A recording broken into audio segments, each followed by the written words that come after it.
as Popkov's killings continued. He grew bolder, more confident, and more detached from his actions. His profession as a police officer allowed him to hide in plain sight, making it even more difficult for investigators to uncover the truth. Popkov's dual life, one as a trusted officer, the other as a remorseless killer, created a web of deception that kept him undetected for years. In Part 3, we will explore the investigation that eventually led to Popkov's capture, examining how law enforcement began to close in on the killer, who had once been one of their own. We will also delve into the psychological motivations behind his crimes and the deep-seated anger that drove him to commit such atrocities. Stay tuned as we continue to unravel the story of Mikhail Popkov, the werewolf killer, and the investigation that brought him to justice. Part 3, the investigation, unraveling the chilling web of a killer as the body count continued to rise. Mikhail Popkov's reign of terror remained shrouded in darkness, his identity carefully concealed. His killings were brutal, methodical, and executed with cold precision.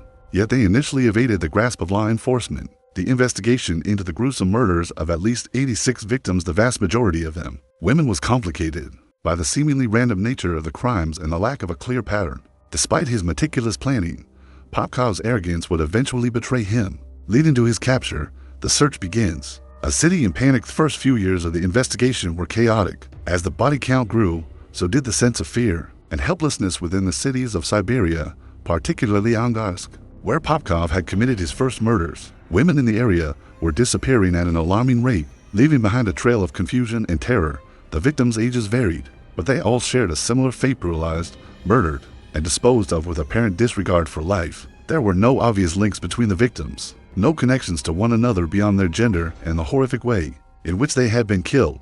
The police were initially stumped. There were no clear motives. Robbery, sexual assault, and even revenge were all ruled out in the early stages. The sheer randomness of the killings left investigators grasping at straws. It wasn't until the police realized that the murders occurred in patterns, and that many of the victims were abducted from the same areas, typically public spaces, like bus stops and bars, that they began to see some semblance of order in the chaos. Despite the limited physical evidence left behind at the scenes, a few key pieces began to emerge. Eyewitnesses from various locations reported seeing a man driving a car near the areas where the women had been taken. He was described as a middle-aged man with dark hair and a nondescript appearance, making it difficult for investigators to pinpoint his identity. Furthermore, it became apparent that the killer was someone who knew the area well, possibly even living in or near the victims' neighborhoods. The investigation hits a dead end. As the investigation progressed, the police struggled to find any solid leads.